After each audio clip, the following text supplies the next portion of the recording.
My name is Scott Collins. I'm the city manager with the city of Fairview. We wanted to welcome you to the forum for our city commissioner election that will take place on November 6th. As with our forums that we had,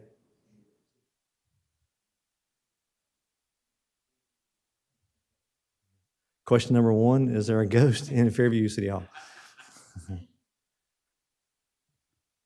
Give us one moment. That was a joke. That was a test. Pay no attention to that at all.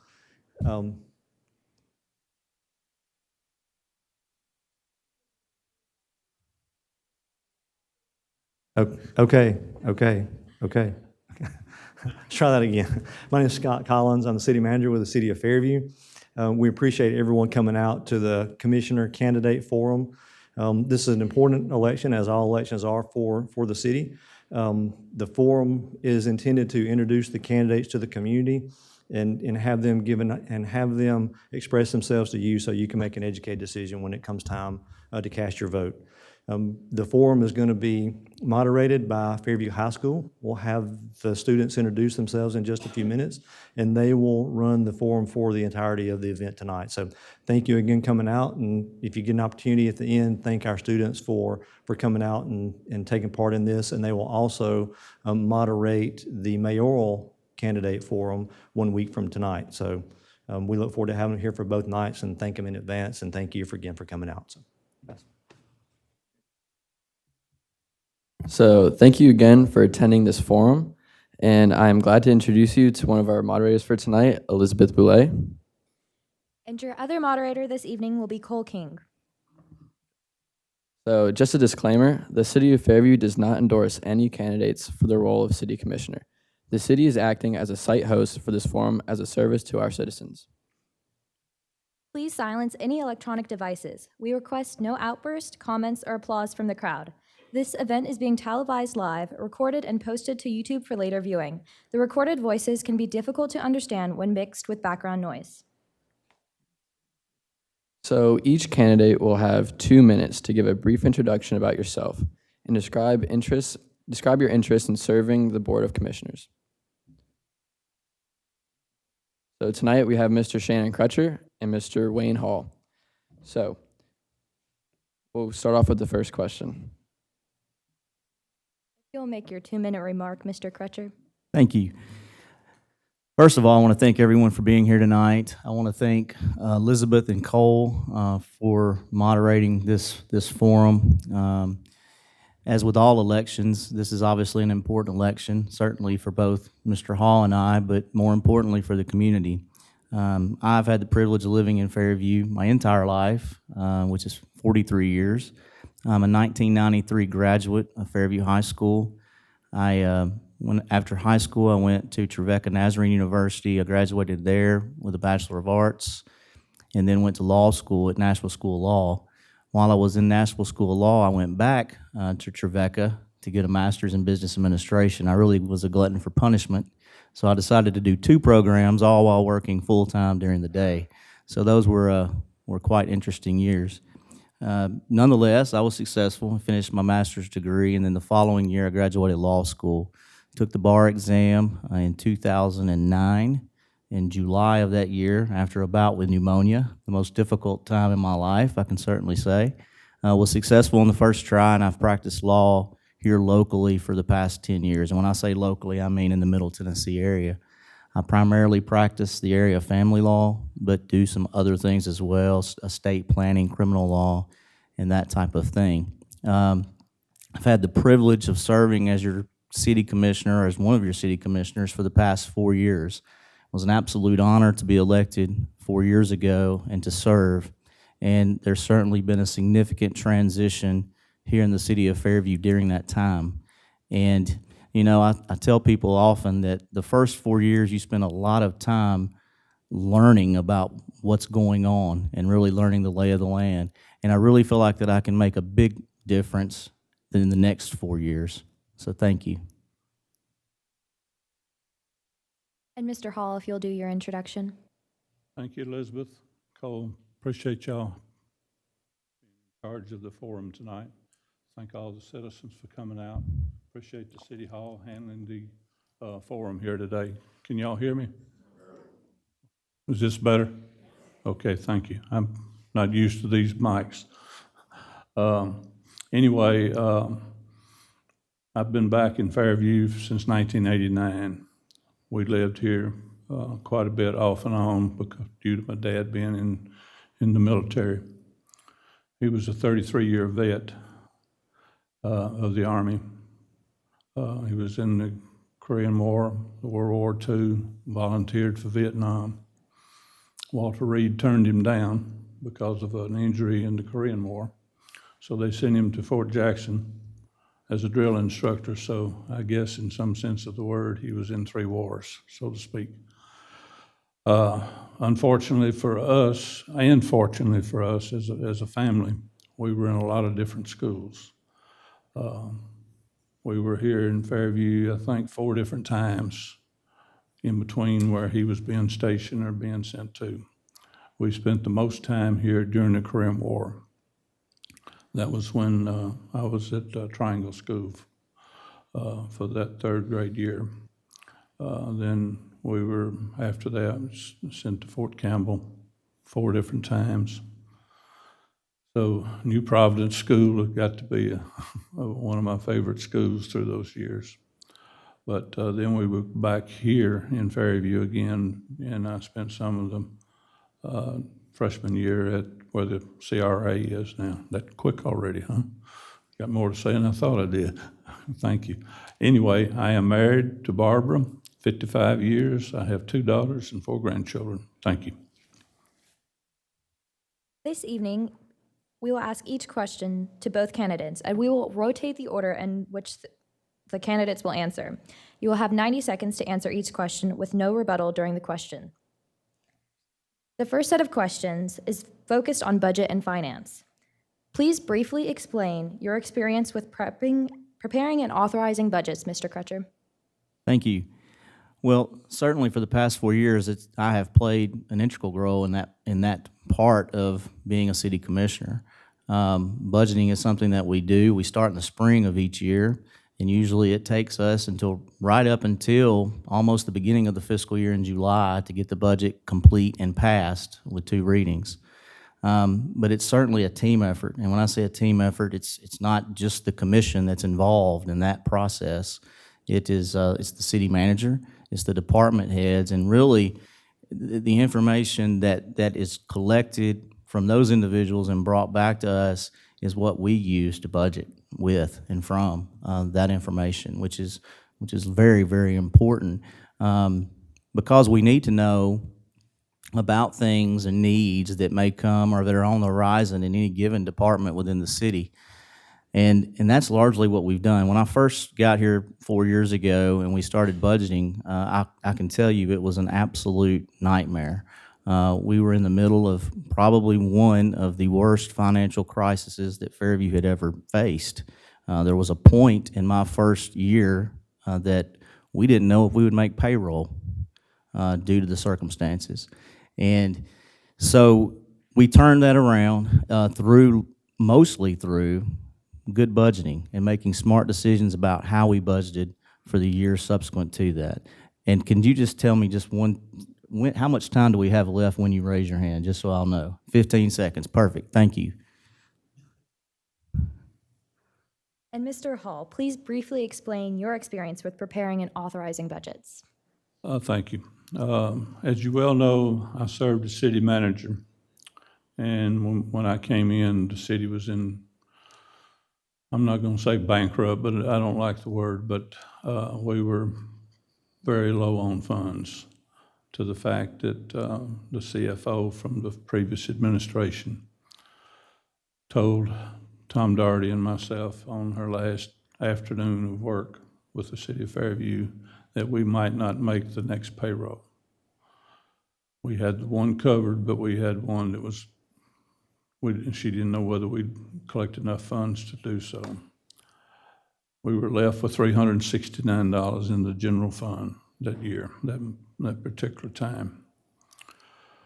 Tom and I worried sick for the next 10 days, and so I left it with him on Wednesday. I said, Tom, you let me know where we stand, as far as the budget, as far as the payroll. So as it turned out, we were several $1,000s short, but in a trip to the bank, we was able to secure enough to make the payroll for that week. I personally went to sign a note if I had to make payroll. If you don't have your payroll, then your people won't be there on Monday morning. And that's, then from there on, as Shannon explained, our budget system got to the point that it was a whole lot of cutting in the divisions of the city. Okay, so this next question will be directed towards you, Mr. Hall. How should restricted use funds be utilized within the city's budget? Are you speaking of like the state street aid and that type funding, the park funding? Yes, sir. Okay. The park funding is strictly to be spent in the park itself. State street aid is a fund that the state contributes so much each month that is supposed to help us take care of roads, such as equipment to be bought for it, the patching in the wintertime, the salting of roads in the wintertime, various things that the roads need. The other fund, the school facilities fund, I think has already been contributed back to the county. So that's pretty well that fund. The drug fund can only be spent, or do we still have the drug fund? I've been kind of out of the loop the last year or so. But anyway, that can only be spent strictly on anything that would apprehend the drugs that's illegal. Some of those can be spent, drug fund can be spent on computers, but also in the past, I think it's been spent to possibly pay for a drug agent or a drug dog. Thank you. Okay, Mr. Crutcher, how should restricted funds, how should restricted use funds be utilized within the city's budget? Couple things. I think this goes hand in hand with the previous question in terms of budgeting in some regard. The budget certainly was turned around 4 years ago. It was largely due to doing revenue-based budgeting. In other words, we used the revenue that we generated from the previous year as the starting point for the upcoming year instead of projecting on what we believed might happen. We cut expenditures. We raised taxes that year. It wasn't a popular thing to vote for, I can assure you, but we was in a position where we didn't have a choice but to raise taxes or cut services to the point where you wouldn't have had fire protection, you wouldn't have had police protection. It was a very, very difficult thing to do. I would not vote to raise taxes unless we also cut expenditures. I believe that the city had bloated to the point that we needed to cut some expenditures, and it wasn't fair for the taxpayer to pick up the entire bill. Now, in terms of the restricted funds need to be used for exactly what they're supposed to be used for, whatever the restricted purpose is. If that is the state street aid, it needs to be used to pave streets. If it's the school facilities fund, it needs to be used for the schools. Now, I know that we were in a situation where we had to send that money back to the county because of the sales tax issue that just came up in the past year to pay some school debt. But that money needs to be used for what it was intended to be used for, and only for that purpose. I believe my time is up, unfortunately, but I'll come back to that. And this next one is to you, Mr. Crutcher. The city is projecting level revenues for the foreseeable future, and operating costs everywhere continue to increase. What do you believe are the best opportunities for the city to increase its revenues? Well, that's difficult because in the city of Fairview, we rely heavily on property tax. Unfortunately, we don't have the luxury of some of the other municipalities within the county to rely largely on sales tax. We just don't have that type of revenue stream here. It makes up a portion of our revenue stream. So we're in a position where if we're going to see increases in revenue, at least at this point, we're going to have to see some growth, okay? And I know that's not a popular thing necessarily either, but the reality is Fairview is going to grow. Now, I get asked all the time, what is your feelings on growth and how do we control growth? Here's where we are. I looked at some census information earlier, and between 2000 and 2010, Fairview grew 33.1%. Pretty significant growth in that period of time. Between 2010 and present, we've grown about 12%. So we're not on pace to grow. Now, what happened in that period of time? We had a major sewer issue, okay? The sewer issue is going to control our growth. The geography in Fairview, the topography in Fairview is going to control our growth. So to answer the question, I don't think we're going to see a huge increase in expenses because we don't have there's no reason to increase services at this point. We've not had the growth to substantiate that. And Mr. Hall, the city is projecting level revenues for the foreseeable future, and operating costs everywhere continue to increase. What do you believe are the best opportunities for the city to increase its revenues? Of course, growth is a huge thing, but I'm a proponent for industrial growth. I have helped the city manager find several pieces of property adjacent to 840 that could possibly be properties for industrial growth. Of course, one thing that was mentioned there was the fact that infrastructure is a big part of that. Infrastructure out there is TVA's has already got working on their new substation at the top of Pinewood Road, just a few hundred feet off of 100. The Piedmont Gas will go there any time that there is a facility out there that they can legitimately pay for to go out to that area of town. The next thing is one of the things that Water Authority of Dixon is looking into, and that is the possibility of another sewer treatment plant into the edge of Hickman County.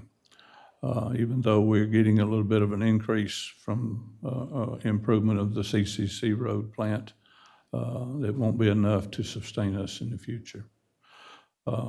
So basically, that's where I'm at as far as the future growth of Fairview. And I know there's residential growth that's coming every day, but industrial, I think, is what's going to sustain us to the point where we have the future.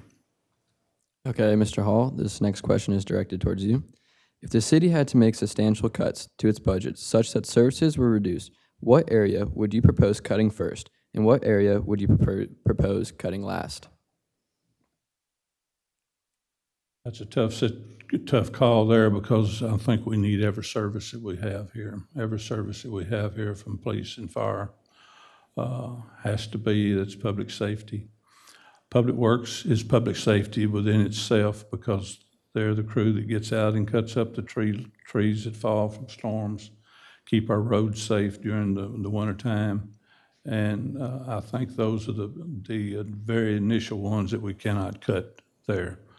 The only thing that I had to do back when I was city manager is I had to go through a stretch where if the police officer quit, went somewhere else, or got terminated, or that type thing, I didn't have the luxury of reinstating another officer. So that's what you do when times are tough. You have to do what's necessary. As far as the administration, every service that the city has, I feel that it is absolute. I don't see that we can cut anything there unless it's line items for expenditures that we can do without. Thank you. Okay, Mr. Crutcher, the question will now be redirected to you. If the city had to make substantial cuts to its budget such that services were reduced, what area would you propose cutting first, and what area would you propose cutting last? Well, that is a really difficult question, largely because the bulk of our budget in terms of expenditures, employee-related expenditures, is public safety. And public safety is never a popular thing to cut. Nobody ever wants to come in and say, hey, we need to get rid of police officers, we need to get rid of fire department, people in the fire department, firemen. It's not a very popular thing to say, So we're fortunate that I think with the revenue that we do have now, we can sustain the services that we have now without there being any appreciable growth. Now, obviously, as we have growth, there should be an increase in revenue, all right? Property taxes go up, or not go up, increase. Sales taxes, we get more. So I feel like we can sustain with what we have now. I don't know that the city could cut in any one area. Now, I will say, during the middle of the financial crisis, what had happened is we had dipped into restricted funds. When I say we, previous BOCs, previous administrations had dipped into restricted funds to maintain a level of spending that just wasn't sustainable.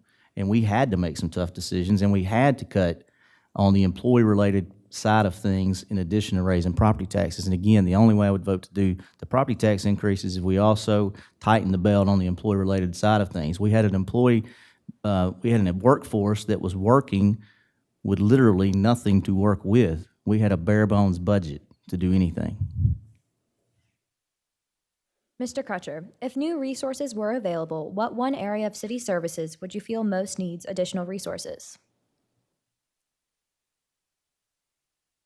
You know, I feel like that from a public safety standpoint, we're in a really good spot. So I don't think that's where it is. And I think that, like I said earlier, that's the largest part of our budget from an employee-related expenditure side of things. Public Works may be the most neglected department in the city, not on purpose, but I think it needs equipment, it needs staff. We need some help there. Planning, I think planning and codes. I think they could use additional individuals in that department.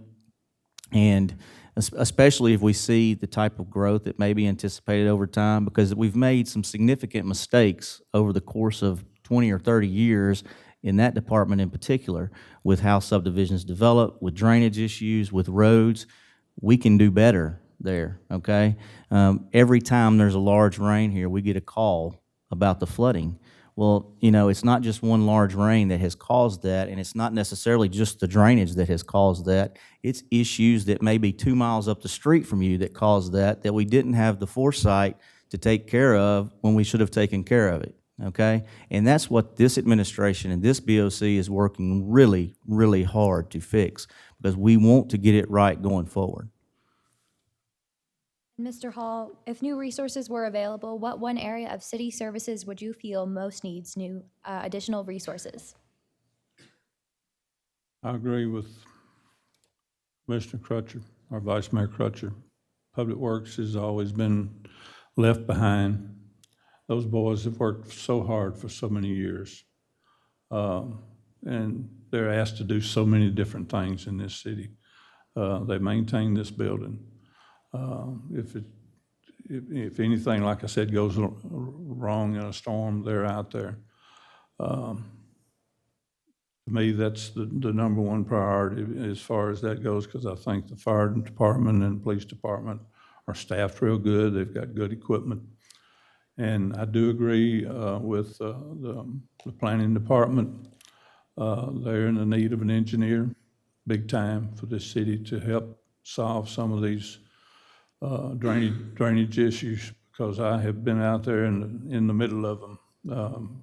I actually was in the one storm a few years ago on Bashir's Road, where there was a boy down trying to get a wheelbarrow out of the ditch line. He was up to here. I stopped and helped pull him out and told him to stay away. That is a huge problem when we have the possibility of somebody trying to save a wheelbarrow when it was possibly going to create their life. So that's always stuck in my mind of what our problem was here as far as drainage goes. Thank you. The next series of questions pertain to municipal government. So, Mr. Hall, what is your idea of the role of city commissioner? The role of the city commissioner is, of course, the budget is the main thing with the commission. And then everything else that goes along with it, you know, they help with when the budget process goes on. We help with, you know, the insurance program that the employees have. Basically, everything else is left up to city manager to run the city on a day-to-day basis. He's in charge of that part.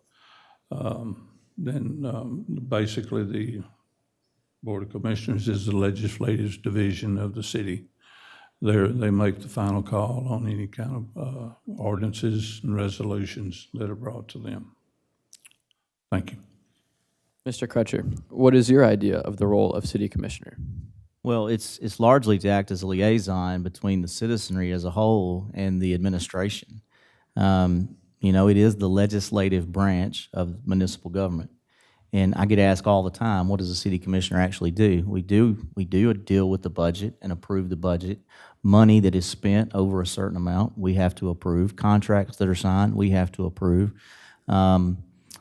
Any legislation that's passed, whether it be in the form, or obviously legislation would be in the form of an ordinance, but also policy in the form of a resolution, we have to approve. That's largely the role. But, and unfortunately, a lot of times concerns from citizens often get directed to the mayor. And, she takes on a lot of that responsibility, or whoever the mayor is will take on that responsibility. But you have 5 representatives, and we're all at-large representatives. So we represent each and every one of you, whether we're your neighbor or whether you live across town. So certainly we're available to answer questions, to handle concerns to the best of our ability, to take things back to the administration or department heads. My first call, anytime I get a call from the citizen, is to the city manager. And then the city manager takes that information and gets with department heads to try to resolve whatever the issue is. I wish we had more of that. I don't get as many calls as what I thought I would over the past 4 years. I see a lot of concerns. I see a lot of it on Facebook. But a lot of times people will write something on Facebook behind a keyboard, but they won't pick up the phone and call you. So just call if you have an issue. Mr. Crutcher, please explain how you would promote the concept of teamwork among the city's elected officials. Well, it's a good question. I think my record speaks for itself over the past 4 years. We went through some tumultuous times and very, very difficult times, particularly in the budgeting and what I call the financial crisis. I won't call it bankrupt either, but we were in a financial crisis, and some tough decisions had to be made, and there were heated discussions. Okay, believe me, because everybody had an idea about how to resolve the issue, the place that we found ourselves in. So I think good leadership is to have a vision and to push whatever your vision is forward with a level of civility, that it doesn't get to the point like some meetings that I sat in 2 years ago, where there was screaming, yelling, finger pointing, threatening. I was personally attacked. I was professionally attacked for actions that I thought I was taking in the best interest of the citizens. Not me, not Shannon Crutcher, but you all of us. I'm a citizen too.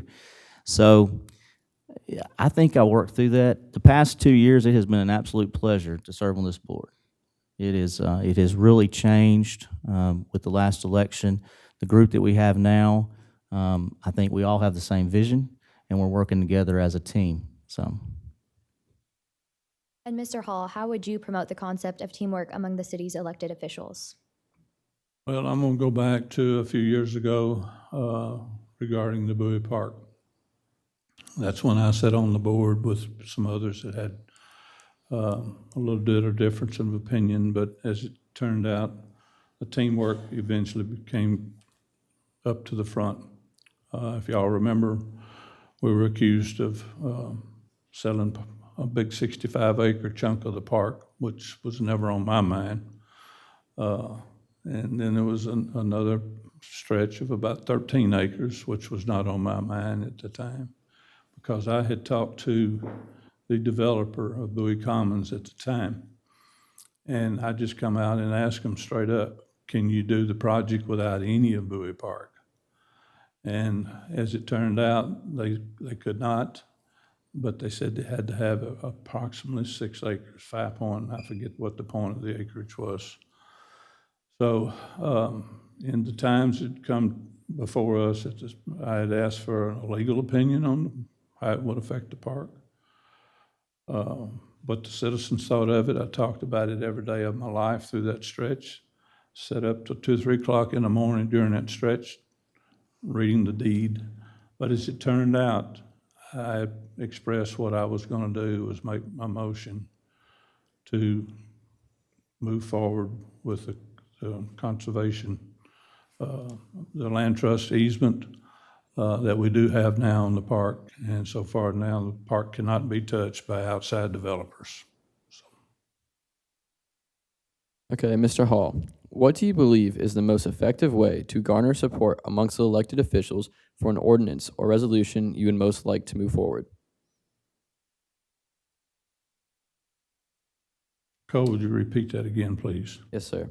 What do you believe is the most effective way to garner support amongst the elected officials for an ordinance or resolution you would like to move forward? First off, I would present it in a regular meeting out in the open. I would not do it in the area of possibly violating the open meetings state regulations that we have. So that would be my way of doing it, is bring it before the board and see what their thoughts were. Mr. Crutcher, what do you believe is the most effective way to garner support amongst elected officials for an ordinance or resolution you would like to move forward? Well, I think the first thing that you have to do is do your homework on whatever it is that's being presented. You know, I see a lot of times in the past where people would come and they wouldn't necessarily know what was even in the ordinance. And, you know, we're lucky, we don't have the 1,000-page bills that Congress has to look at. Usually we have a 2-page piece of paper. But a lot of times that 2-page piece of paper is saying something really important. So I think do your homework, come and be prepared to make an argument that you can support factually as to why you're taking that position.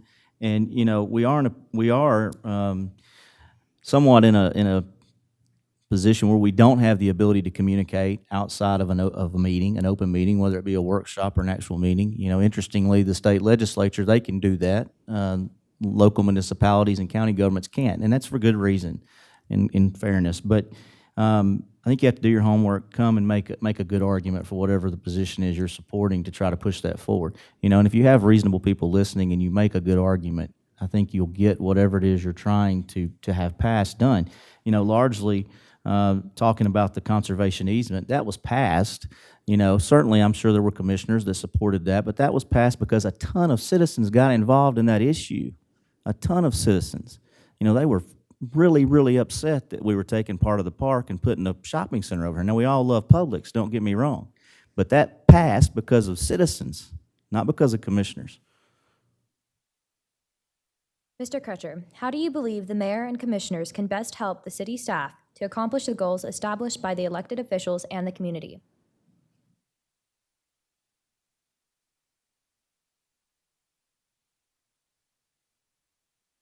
Well, I mean, obviously, the commission has the ability, or the staff, the city administration has the ability to bring whatever it is they're needing done to the Board of Commissioners to discuss if it involves spending. Now, if it's a day-to-day decision, obviously that's handled by Mr. Collins or the city administration. But if it's something that involves spending, then it comes to us. We can help them accomplish that by good budgeting, by knowing what their needs are, by knowing when they're expecting those needs to be met, and then determine whether or not it's something that's reasonable. If it's something that we reasonably need, not versus something that we may just want. So, you know, that's one of the things. We just had that come up. We had a fire truck, and there was some discussion about that we, you know, they're buying a new fire truck. I mean, several years ago, there was this discussion about the ladder truck. Now we've just bought a new fire engine, okay? We had an engine that was at the end of its useful life. In fact, it's an engine that was stationed down on the other side of town on Highway 96. Well, anybody that's driven through Fairview knows geographically it's long and narrow, right? So it's very difficult for public safety folks to get from one side of town to the other. So we had this engine out here. Well, the bad thing about that engine was it took 20 minutes to get it to go.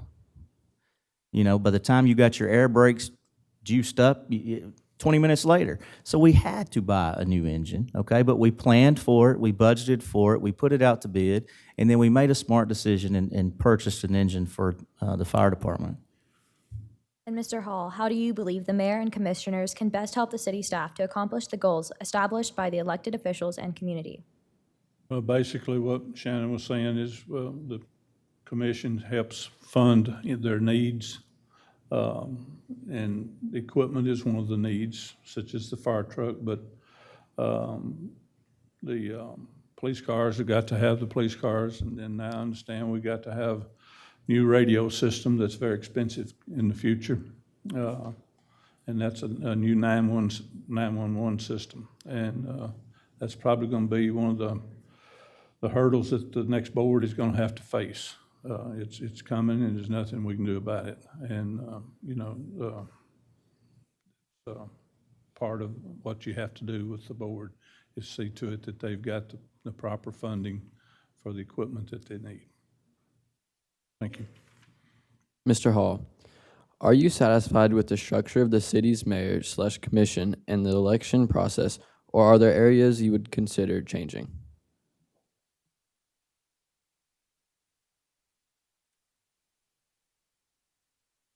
There's been talk in the past that a lot of citizens would like to see us go to a mayoral with the commissioners have districts. The way that I see it right now, I don't see a problem with the way that our charter reads, that the city manager has the authority to make personnel decisions, and the board has the right to take care of the funding of giving him the funding to handle his position. That's been a talk here in Fairview for a number of years, but I'm personally satisfied with the way we're going with the city manager being in charge of everything and the board being the legislative body. Thank you. Mr. Crutcher, are you satisfied with the structure of the city's mayor/commission in the election process, or are there areas you would consider changing? You know, I'll be satisfied in 2020, and here's why. When I was elected, as most of you know, just in the past 10 or 15 years, we went from a mayor that was elected by the board to a popularly elected mayor. And when we did that, in the term that we're running for, Mr. Hall and I are running for right now, we have a mayor's seat and a commissioner's seat, okay? So effectively, both of those seats were, you were running for a specific seat, okay? Whereas 2 years from now, when the three commissioners are up for reelection, there are three at-large commissioners that are running for 3 seats, but not a specific seat, okay? So I sponsored a resolution a couple years ago, and we had talked to it, I guess, last year, but we had been talking about it for several years, and State Representative Whitson took it to the General Assembly. And starting in 2020, we will have 3 commission seats up for reelection. The individual that's elected but gets the lowest vote total in that election will serve a 2-year term. So in 2022, what will happen when the mayor's seat is up again, you will have the mayor's seat, 2 at-large commissioners, and then in 2024, you'll have 2 at-large commissioners. So over the course of the next, I guess, 6, 7, 8 years, we will have a setup that I think is what it should be and that I supported during the last 4 years. Mr. Crutcher, the city has seen substantial operational changes over the last 2 years. What area or areas would you like the city to focus on during the next commissioner's term? Well, again, operationally, I think public safety, we're doing fine, okay? Barring some just explosion in growth, I think we're doing fine. I think the planning, codes, engineer, I think we need, because we do have a sewer issue, okay? And what we're having as a result of that, a consequence of having a sewer issue, is we have developers that want to come in, they want to develop these large tracts of land, but a substantial portion of that development has to be part of a STEP system, an on-site sewer system, or decentralized system, you've probably heard it called. So we're not connected to the Water Authority of Dickson County. You know, in 2007, 2008, the city was faced with a moratorium due to the sewer issue at that time, and the commission had to make a decision. Well, the decision was to give the sewer, the water is really what the Water Authority of Dickson County wanted, give it to the Water Authority of Dickson County and enter into this contractual relationship with them. Well, unfortunately, that contractual relationship with them didn't give us a seat on their board, okay? So we have no voice whatsoever. We contracted that away. Since then, since we've given that away, and I talked about this earlier in that census data, we've not had any appreciable growth. We're talking about 300 to 400 connections to their centralized system. That's it, when they contracted to take care of all of our future sewer needs. So that's an issue that we've got to work on. We've got to figure out a solution. I don't know the answer to that tonight, but we need to figure out a solution. And Mr. Hall, the city has seen substantial operational changes over the last 2 years. What area or areas would you like the city to focus on during the next commissioner's term? The sewer issue is the huge issue in this town. Unfortunately, I was one of the commissioners that voted to sell it to the Water Authority, not knowing where we would be headed in the future. But during the moratorium, TDEC was putting a lot of pressure on the city of Fairview to the point that they weren't going to let us improve the CCC plant to the point where it needed to be to supply the current growth at that time.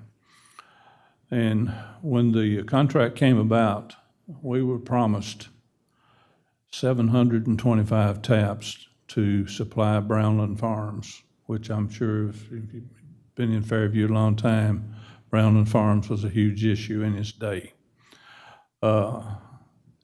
Actually, there is a letter, and I still have a copy of it myself in my files, where Dr. Dudley promised that 725 taps.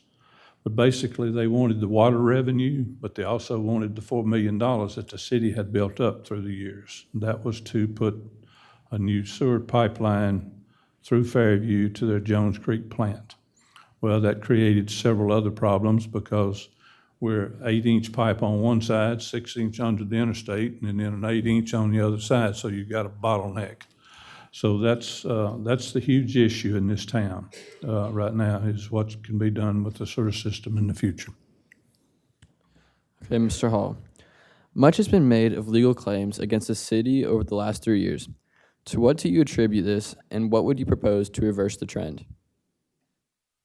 To reverse the trend, I think that the main thing is we watch what we say. The next thing is, I think with the right human resource division to help with training and preparation for our future employments, that's huge in every city. I actually asked for that several years ago to have an HR department here, and it was took off the agenda at the time.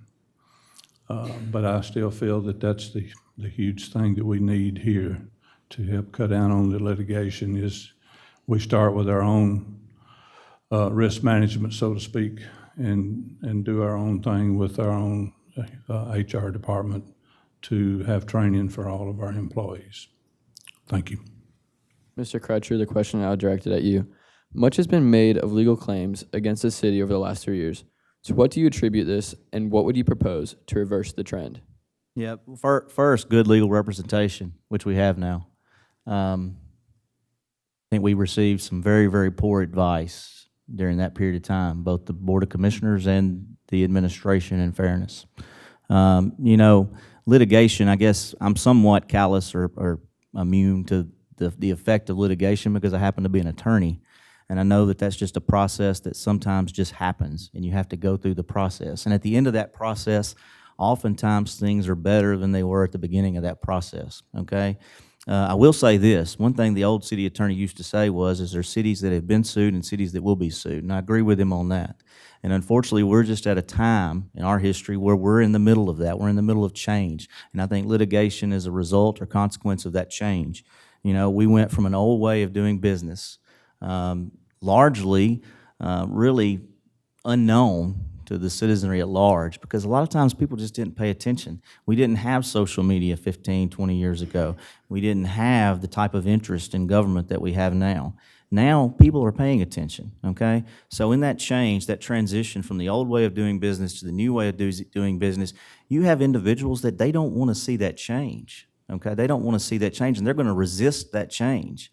And the consequence of that is when you make that change, whatever it is, you're going to end up in litigation, okay? Somebody's going to say something. And let me just say this. Just because something is written on a piece of paper and filed with the court doesn't make it true, okay? It's not true all the time. The next series of questions will be focused on growth and development. Mr. Crutcher, what do you believe is the city's role in attracting new retail development? Well, and that's a tough question too, because I get that a lot, and if anybody's been going to these focus groups or workshops for the comprehensive plan, one of the things that's interesting to me is I look on one side of the room and they have a board that talks about growth and what you want to see, and most people are putting their dots on, shut the gates. We don't want anybody else in Fairview. This is it. What we have now is where we need to be. But then you go over to the other side of the room and you get to a board that says we want full-service restaurants, big box retail. Those two things, those two dreams, you can't reconcile them, okay? You're going to have one to have the other. Now, some people are perfectly fine driving 20 minutes away to Bellevue, 20 minutes away to Dixon, wherever it is. Some people are fine with that. Some people want to see some of the other nicer things come to town, but you're going to have growth to accomplish that, okay? So to the question, you're not going to see significant retail development in this town until you have growth. It's not going to happen. They have teams of individuals that analyze the markets, these companies, and they know if something has a chance to be profitable before they put it here and take a chance on it. Otherwise, they wouldn't come. I get asked all the time, we don't need another dollar store. Well, guess what? If Dollar General wants to put 10 more dollar stores out here and they think it can be profitable, we can't stop that. The BOC doesn't have that authority to stop that. If you own the property and you develop it to our standards, you can put as many Dollar Generals or Mexican restaurants or Subways as you want. And Mr. Hall, what do you believe is the city's role in attracting new retail development? Well, I've been to several retail meetings at the convention centers downtown. And just like Shannon said, until they do their own homework, they know what we can have here. They know our population. They know what our people earn for a living. They know what they can bring to town and survive. That is the key thing, is they need to bring a business here that can survive and not be here 6 months and gone. And as long as you can have a consistent flow of growth, consistent flow of rooftops, you will get a certain amount of growth. But to go along with that, I still say you've got to have industrial to bring in the daytime lunch crowd to ever attract the restaurant that we would all like to see here. I've contacted O'Charlie's, Texas Roadhouse. Actually, we had a Shoney's that was interested in coming here with their new upscale where they serve drinks and this type of thing.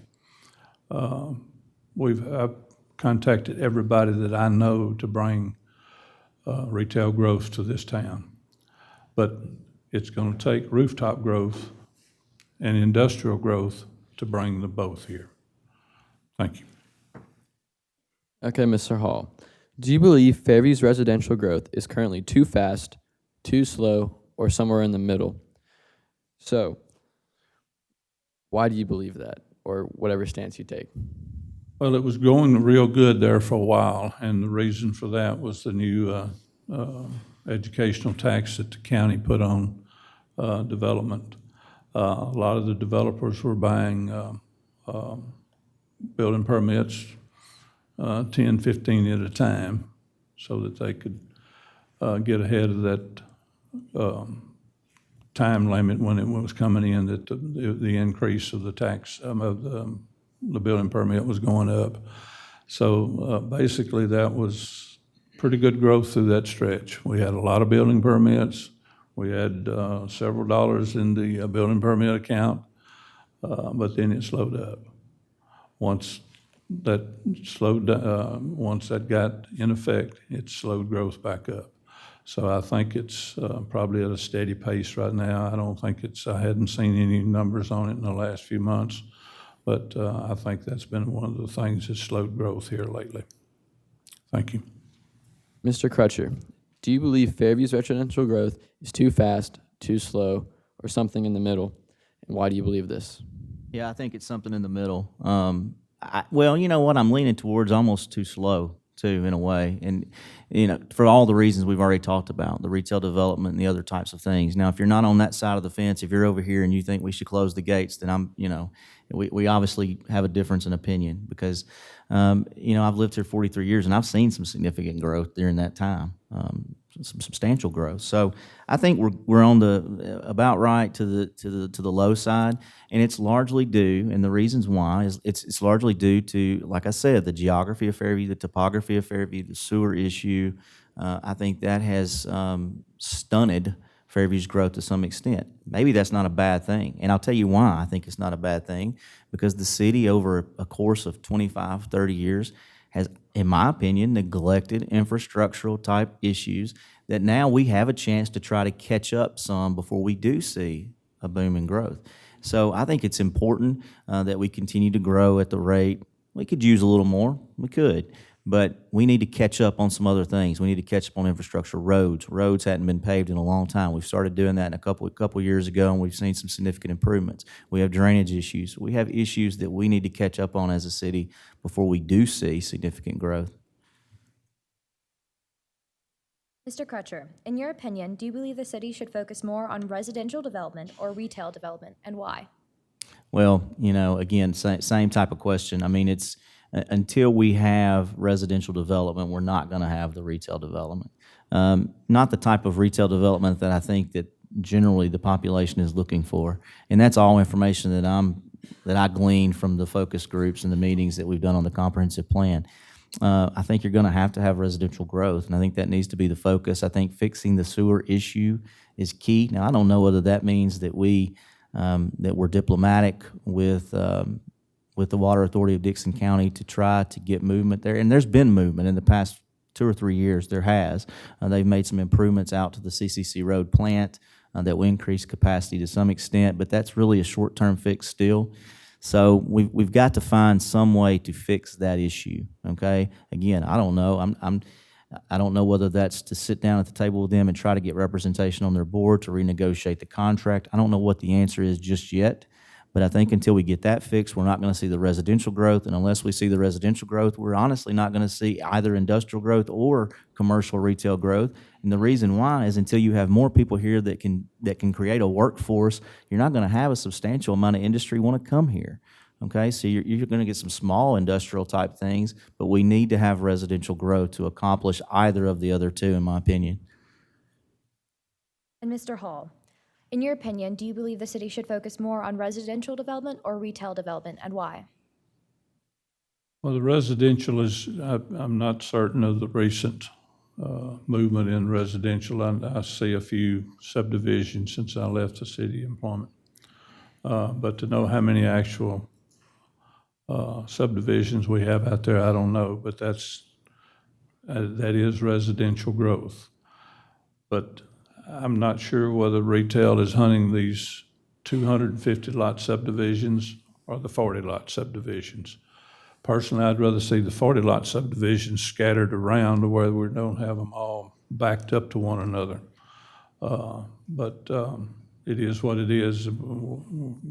City government doesn't have the ability to go out there and buy property. It takes the developers to go out there and buy property from people that's ready to sell it. So that's when you have a development coming in, is once people have sold their property.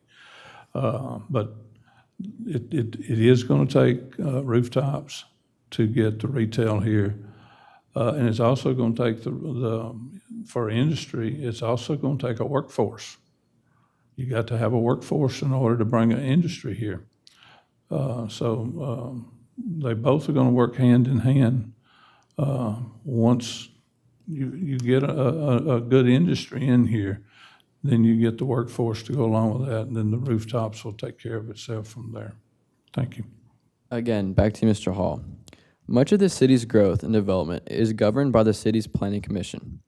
What will you do to ensure a productive relationship between the Board of Commissioners and Planning Commission?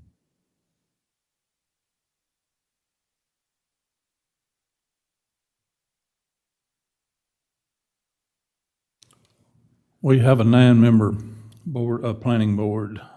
We have the mayor sit on that board, and we have another Board of Commissioners that also sits on that board. And I think a good working relationship between the board, which has the 2 representatives, and the 7 other members of the Planning Commission. I've sat in on 2 Planning Commission meetings lately, and I've been impressed with the way that board is progressing. There are a lot of new members on that board, and they're progressing real good, and they're speaking up.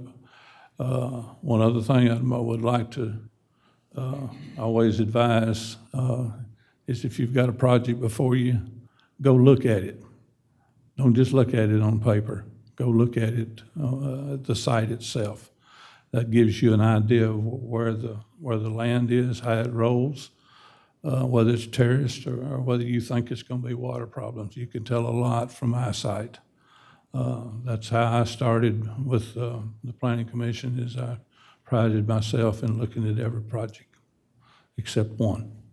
I couldn't find that 1 acre off of Lake Road. Anyway, thank you. And now to you, Mr. Crutcher. Much of the city's growth and development is governed by the city's Planning Commission. What will you do to ensure the productive relationship between the Board of Commissioners and Planning Commission? Well, I think what's key is over the past several years, we've had some joint workshops with the Planning Commission, so that there is an understanding between the Board of Commissioners and the Planning Commission as to what we each expect, because they have somewhat different roles and somewhat different authority. In fact, the Planning Commission is a really, really powerful board, quite frankly, and maybe with the exception of the money issues, maybe one of the most powerful boards in the city, if not the most powerful board, because it largely does control the growth in terms of what you get at the end result, okay? In terms of what the development looks like, where the development goes, that sort of thing. Now, the Board of Commissioners certainly deals with annexations and rezonings, which sometimes goes hand in hand. But as far as the end product, the Planning Commission is entirely responsible for that, okay? I think we do have a great 9-member board right now that the Board of Commissioners has been able to work with historically. Through joint workshops, we fixed some things from a policy standpoint several years ago in terms of how we handle recusals, how we handle training for the Planning Commission, and then how we handle just individuals missing meetings, okay, because we had an issue with that. So we made some policy changes, and I think it's worked really well. So I think the two groups work well together. Made some significant changes. I want to go back to one thing real quick. We have seen some of these small developments pop up around town. I'm of the opinion that it would be better from an infrastructure and a services standpoint if we didn't have pockets of development scattered everywhere and the development was more centralized and went outward so that we could plan for services. Because when you have services, it has to go from one end of town to the other end of town. With how we're set up geographically, it just doesn't work very well sometimes. Mr. Crutcher, suppose the Board of Commissioners has before it a development proposal, residential or commercial, that meets all regulations, yet a large number of citizens appear before the board to oppose it. What factors will you consider in voting on this item? Well, I'll consider, again, that's a little bit difficult in terms of whether or not it's a large development proposal, because a lot of times those things don't come before the Board of Commissioners unless it is specifically asking to be annexed and subsequently rezoned, or maybe rezoned at the same time. So unless it was connected to a rezoning, it wouldn't necessarily come to the Board of Commissioners, and I think some people may not understand that, okay? It would just be with the Planning Commission and stay at the Planning Commission level. Now, if it's connected to a rezoning, then yes, it would come to us. And also, if it was a PUD, a planned unit development or mixed-use development, it would come to the Board of Commissioners, because that is part of zoning, okay? Otherwise, we won't see it. So, I don't like to let a group of citizens come in and make the decision for me. I like to do my homework before I get here. I like to think, okay, one, does this meet the city's regulations? Is it consistent in terms of annexation with the urban growth boundary? Is it consistent with zoning in that area? We're working right now on a comprehensive plan that'll help us better with land use going forward. We have a somewhat antiquated map and plan right now, so we need to fix that. We're working really hard to do that. So that we can decide how we want to see growth and where we want to see that growth, where we want it to be residential, where we want it to be commercial. And I know I'm speaking really, really fast because I don't have much time. So to answer the questions, I'm not going to let a group of citizens necessarily sway me one way or the other just because they're present, okay? Now, if they have something to offer, I'm certainly going to listen to it, and it's going to play into my decision up there. But I've never been one to believe that just because you have a crowd full of people that you play to the crowd full of people. I think you do what's right for everybody, the whole town, okay? And Mr. Hall, suppose the Board of Commissioners has before it a development proposal, residential or commercial, that meets all regulations, yet a large number of citizens appear before the board to oppose it. What factors will you consider in voting on this item? Well, first off, you listen to the complaints and why we hear that all the time. It's either the traffic flow or it's just too close to my property. We hear all those kind of complaints. But in essence, you've got to do your job when you sit up here. If it meets the regulation, then you've got to approve it. That's just pure and simple. That applies not only to the Planning Commission, but also the Board of Commissioners when it comes before them for rezoning or annexation. That has gone on for years, and it's not that we're ignoring the people. We pay attention to them. But if we see that there's a problem, then you have to stand up and turn it down. The first time at Brownland Farms come to us, I turned it down because it didn't meet the zoning regulation. Well, the first thing out of the man, he gets up and runs straight to my seat over there. You just cost me $40,000. Well, find out the zoning before you bring something to us. So that's basically what it is. You've got to judge it by what's right and what the regulations are calling for. Thank you. Okay, Mr. Hall. Traffic is a perpetual topic in Fairview. Other than Highway 100 and Highway 96, what traffic areas are the most concerned to you, and how would you fund any improvements?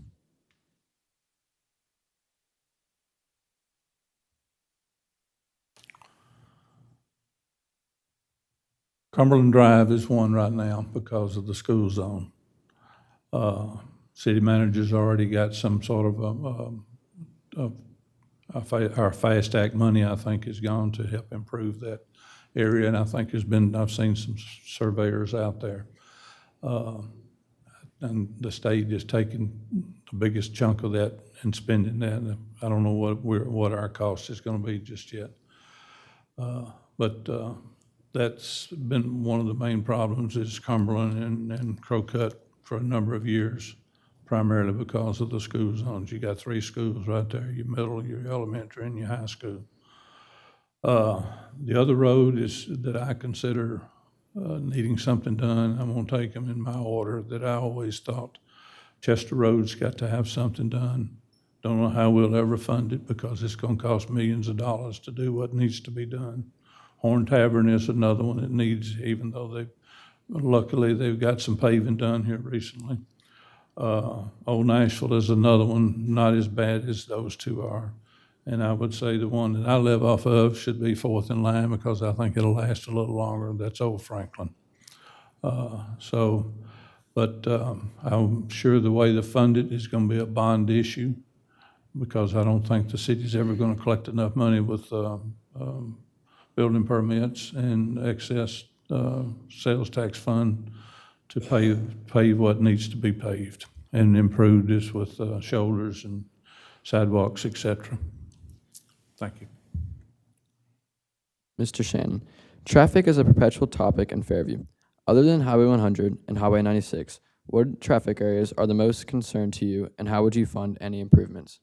Traffic is certainly an issue, and I'm not going to, minimize the issue, but I will say this: traffic here is excellent compared to some of the other municipalities in Williamson County. Okay, I know there's a little backup here at the 4 lanes about 5:30 every afternoon. It may take you 10 minutes to get through town, but that's pretty nice still. Okay, if for here. I drive a lot in Franklin and other areas, and it's horrible. As far as the roads, there are some significant needs, and we've started to try to address those needs. It's not going to be fixed overnight. It wasn't created overnight. It's been created over years and years and years and years of neglect and just not enough foresight to try to even envision the possibility that we would ever have to fix bridges, culverts, roads, drainage issues in the future. It's really inexplicable. So we're not going to fix it in the next 4 years. Regardless if I get elected or Mr. Hall gets elected, it's not going to be fixed. It's going to take significant time, and it's going to take money to make those improvements. The biggest needs right now, Chester Road is certainly a need. Cumberland Drive, I think, is one of the better roads. The intersection at Cumberland and 100 is horrible. It needs to be fixed, and we're in the process of working on that through negotiations with administration and TDOT. Old Nashville Road, I mean, you could go on and on and on, okay, with the road issues that we have. But again, I guess just to emphasize it, it's going to take time, so we need patience. But we have started that paving, and unfortunately, the paving that we're doing now, it's largely a Band-Aid on some of these streets because these streets were old county roads where the road bed was not even created correctly or engineered correctly when it was developed the first time. So, you know, to pave a mile of road costs an extraordinary amount of money to do it right and to fix all of the problems that exist. So, again, just be patient with the city in that process, but we're working on it. Mr. Crutcher, the city's 2040 comprehensive plan will be completed in the spring of 2019. What do you believe will be most important for the Board of Commissioners to do in implementing the new plan? Well, I think take it and actually use it as direction for decisions that we make.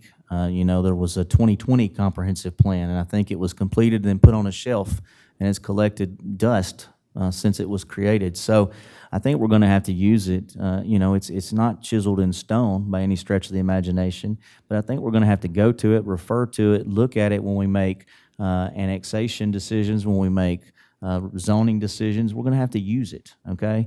And if it doesn't fit with that comprehensive plan, any changes to that needs to be the exception and certainly not the rule. The rule needs to be we follow the plan. We're paying a ton of money for the plan. We need to use the plan, right? And we've got experts in those areas that are developing that in conjunction with the citizens. So that's the neat thing about the comprehensive plan is everybody's playing a part in it. You know, and I encourage anybody that hasn't already participated in those meetings to come out. There's two other meetings as part of that process. So come to those meetings, hear what we're doing and hear what we're trying to accomplish. But you know, I think follow the plan is the key. Don't put it on a shelf. You know, don't stick it in a desk drawer. Take it, use it, read it, follow it. And Mr. Hall, the city's 2040 comprehensive plan will be completed in the spring of 2019. What do you believe will be most important for the Board of Commissioners to do in implementing the new plan? I agree with Mr. Crutcher. I think we need to follow the plan. It's a good plan. I've been there at both meetings, and I'm very pleased with the way it's moving forward. And if you, I don't know how much money it's costing, don't really want to know, but it's a good plan that I see. And I don't see any way to discard it at all. I think it needs to be, instead of put on a shelf, it needs to put out there on a blackboard and so we can follow it, is the way I see it. Thank you.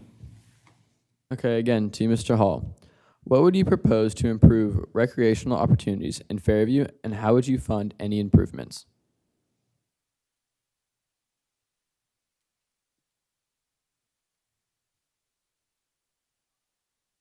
Very much needed, for sure. I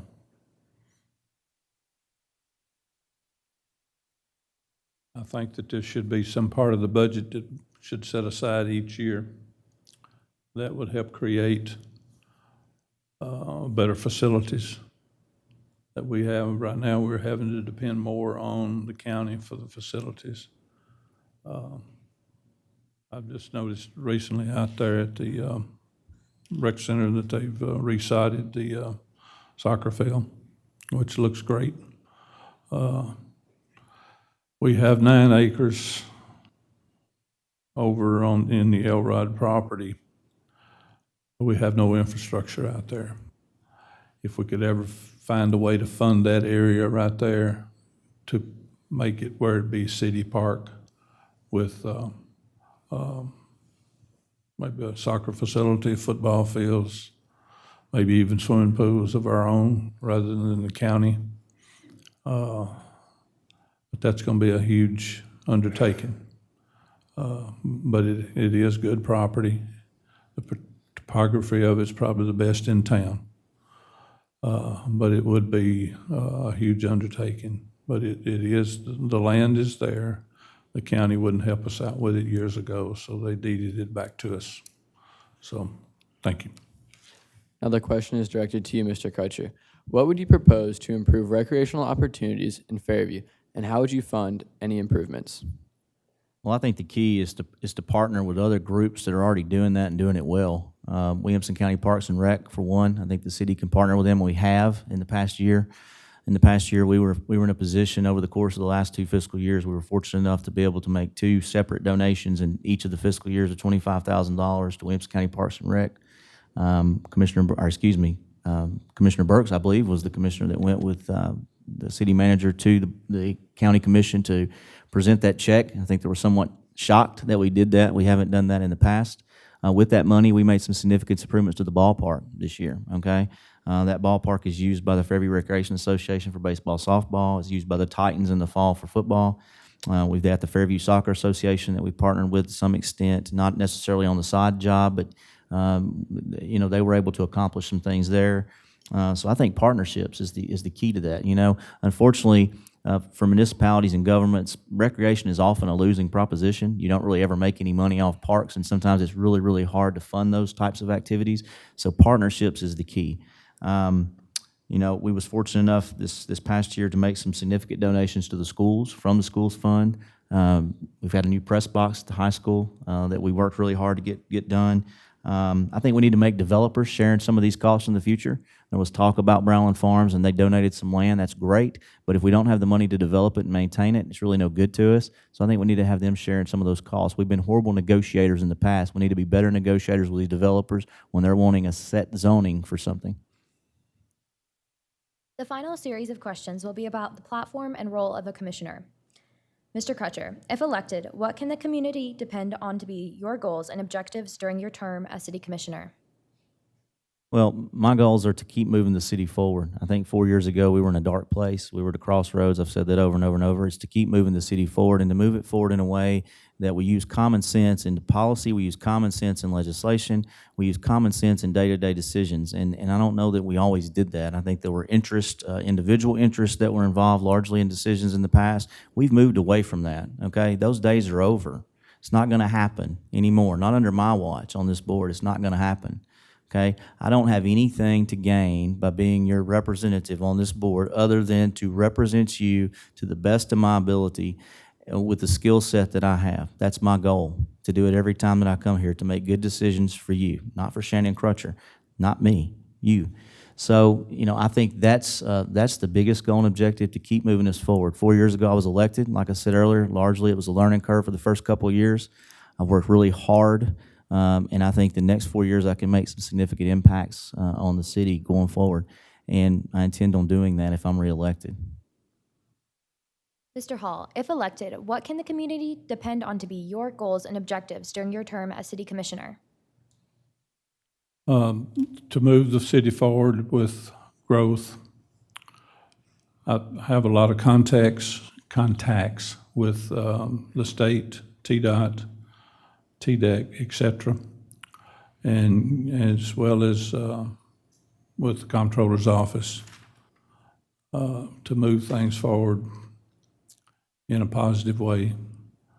And it's my experience through the years, I believe, is an asset that I have that I think will keep the city being progressive in the next coming years.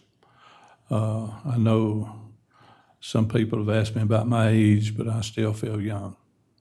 It's hard to be 75 years old and they think you're elderly. But, I still get about pretty good and still get up every morning with something on my mind to accomplish that day. And the love I have for this city and the surrounding area. I lived here when it wasn't considered a city. It was just considered Fairview. So I love this community. I love the people in it. And my focus has always been on what's good for the citizens of this town. Thank you. Okay, now for you, Mr. Crutcher. Please describe what you would consider a successful term as a city commissioner. Well, I think when you come into the office, you have to have a list of things that you want to see accomplished, okay? You make that list, and you do that regardless of what it is you're doing. You just maybe do it in your career as well in day-to-day life. But you certainly have a list of things that you want to see get accomplished. And, I'm about halfway through that list of things. There's a lot that I want to see get accomplished to make Fairview better. And, certainly I think that we can do that over the next 4 years. I always said when I ran, that I thought 2 terms was enough. I thought it takes about 8 years to really make any significant impact. You run for 4, you learn what you're doing. The next 4, you can really make a difference. And I want to stand by that. I'm going to run this time. If I'm elected, that'll be it. I won't run in 4 years for commissioner. So, I keep doing what I've done.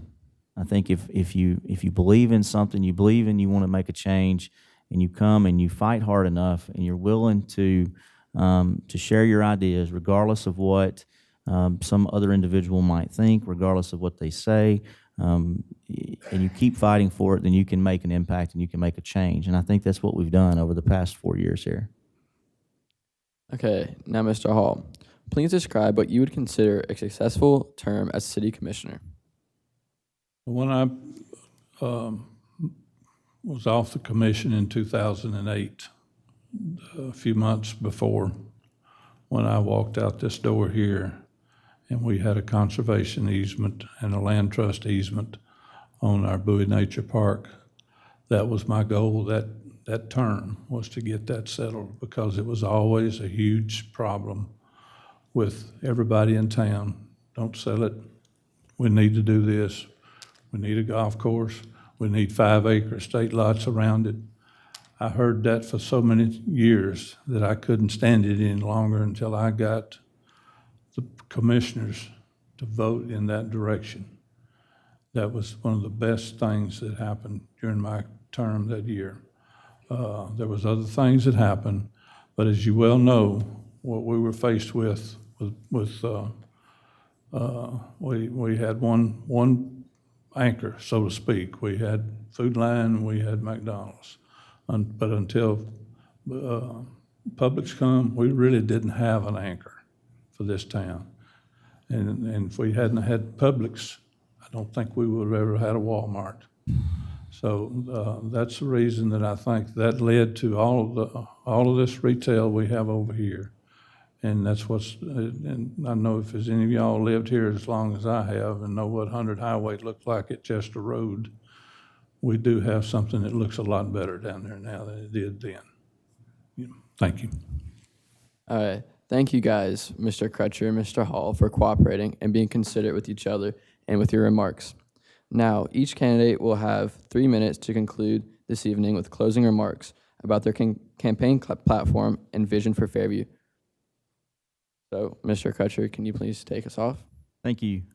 First of all, again, thank the city for hosting this. Thank you all for attending. Thank Cole and Elizabeth for moderating this forum.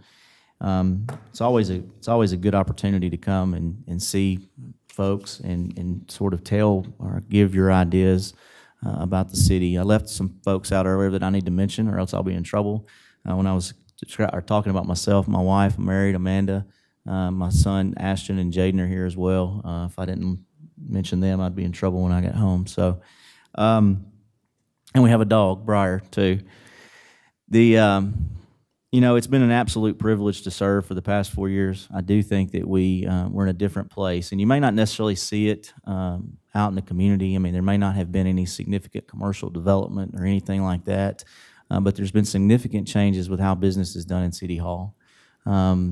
We've made a change at City Manager. We're in a very, very good spot with our City Manager. We've made a change with the Police Chief. We made a change with the Fire Chief. We have a City Planner. Administratively, and where I really think, quite frankly, that the city was most broken 4 years ago, we have made significant change and significant progress, both with individuals and positions and with policy, okay? And that was very, very important, because I feel like now we've come from a cultural nightmare, a toxic environment, to an environment where we can actually do work.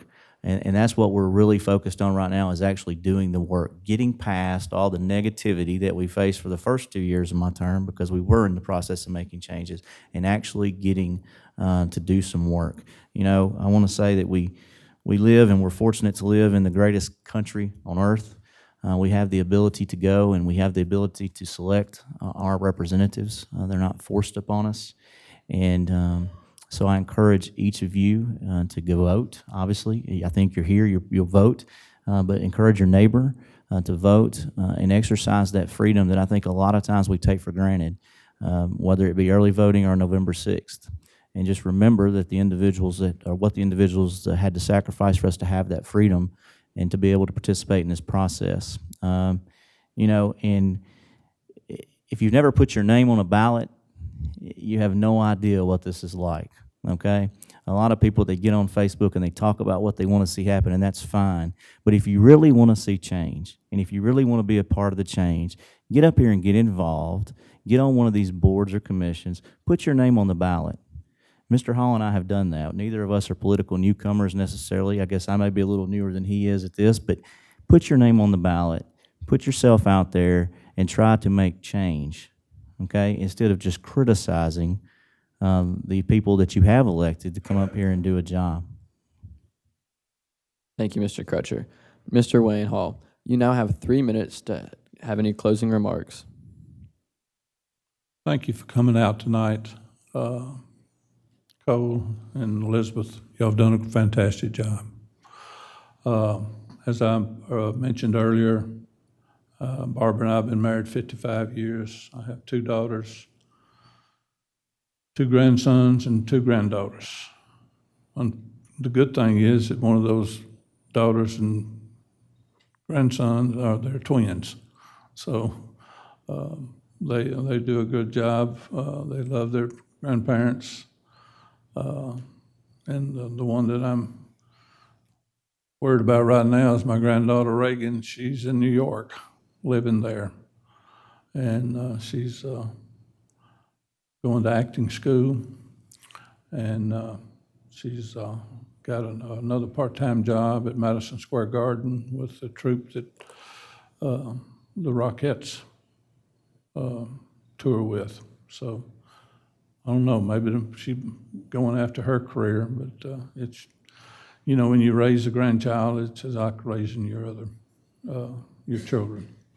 But anyway, my dad was born here, and like I said before, he spent 33 years in service. All of his brothers are buried down at Jane Jones Graveyard, and he has relatives down there that date back to the 1800s in Fairview. But for what I want to do for Fairview, I just want to be a good commissioner, use good experience, good, honest experience. And I think if you take that in mind when you set up there, that you're looking to satisfy the citizens and do the right thing by them. That's what this town's all about. It's about the people. And if anything that I can do that helps bring growth here, or a nice restaurant, or a nice hotel, or a nice industry to, you know, have the workforce that we need to have here for it, that's what I'm all about. And I appreciate y'all being here tonight, and thank you so much. We would like to thank everyone for your attendance and participation in tonight's forum. Early voting is now underway and ends on November 1st. We would like to also remind everyone that Election Day is Tuesday, November 6th, so get out there and vote. Thank you.